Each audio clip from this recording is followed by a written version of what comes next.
tomorrow we have Republic Day, है ना, 76 Republic Day, so today is Eve. Republic Day की need क्या थी बेटा? हमारा देश तो था 15 अगस्त 1947 में हमें फ्रीडम मिल गई थी, है ना, बट उसके बाद हम कंप्लीट फ्री नहीं हुए थे। कुछ ब्रिटिशर्स, इवन फ्रांस के कुछ लोग हमारे देश में रह रहे थे और उन्होंने तब ये बोला कि जब तक आपका अपना कॉन्स्टिट्यूशन नहीं बन जाता, इंडिया इज नॉट फ्री, हमारे रूल्स रेगुलेशंस आपको मानने पड़ेंगे। तो सरदार वल्लभ भाई जैसे लोगों ने कहा कि हम आपके रूल्स नहीं मानेंगे, हम अपना कॉन्स्टिट्यूशन बनाएंगे, ठीक है, पूर्ण स्वराज। तो इसको बनने में कितना टाइम लगा? 2 years 11 months and 18 days, near about 3 years, ठीक है, 3 years इसको लगे। और इसके लिए ड्राफ्टिंग कमेटी बनाई गई जिसमें भीमराव अंबेडकर और भी लोग थे, और संविधान को लिखने में लगभग, या संविधान के जो हस्ताक्षर किए गए 289 के समथिंग लोग थे, उसमें 15 लेडीज भी थी दैट टाइम।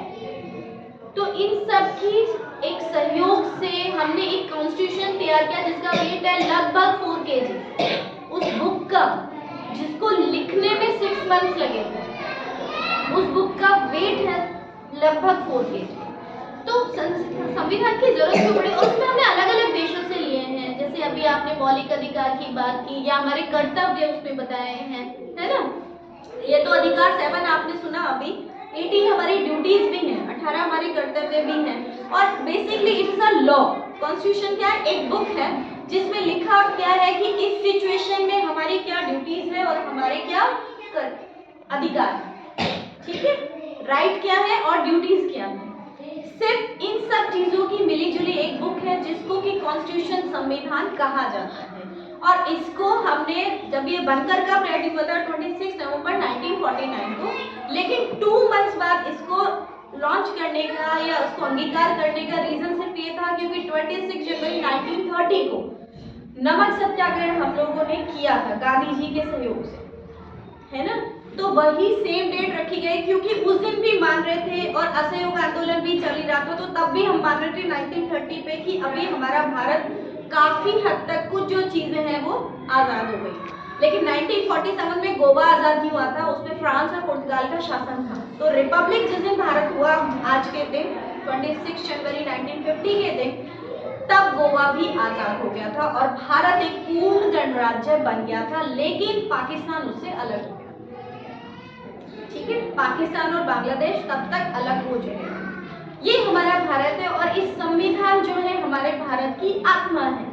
संविधान के बिना किसी भी देश का कोई भविष्य नहीं है। वी ऑल आर इक्वल, ठीक है, हम सभी इक्वल हैं, हमारे देश के लिए सब इक्वल हैं। और संविधान का मतलब क्या है कि हम किसी भी जगह जाके पूजा अर्चना कर सकते हैं जब तक कि वहां पे कोई भी भेद नहीं हो रहा।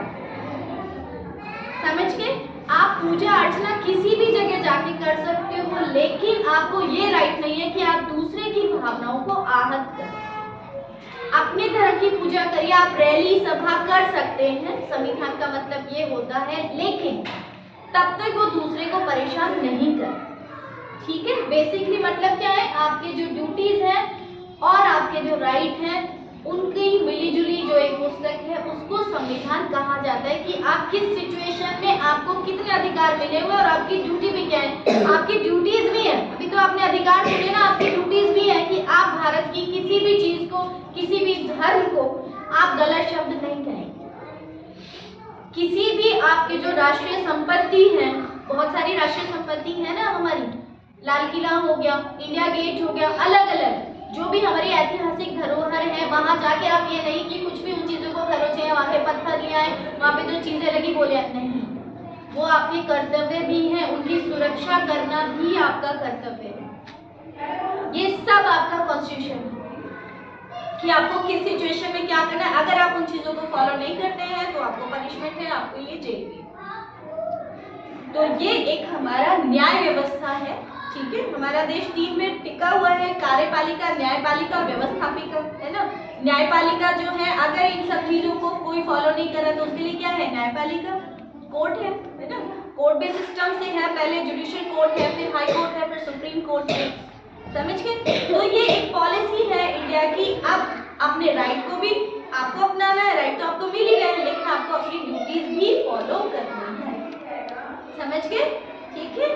और आप लोगों ने जो प्ले किया बहुत अच्छा था, बहुत